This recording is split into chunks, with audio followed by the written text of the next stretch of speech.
Hi! Ikaw po ba ay wood element or your missing element is wood?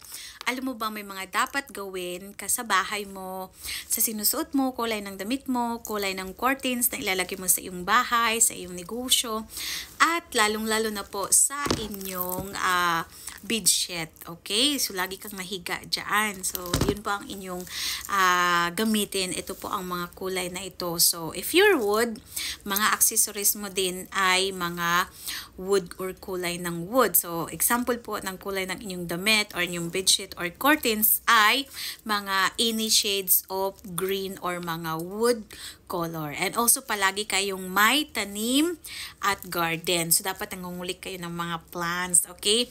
At saka yung mga furniture din ninyo is made of kahoy. Okay, so if you're a wood element or ang missing element mo is wood.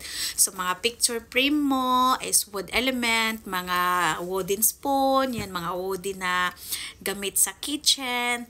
And also most of all, yung tinutulugan mo, yung katri mo is made of wood kasi yan po ay talagang nagbibigay ng swerte sa iyo at nagbibigay din ng luck sa buhay mo. So, matutulong yan, helper yan sa buhay mo in terms of swerte. Okay, so follow for more po kung gusto mo ng pampaswerte na libre.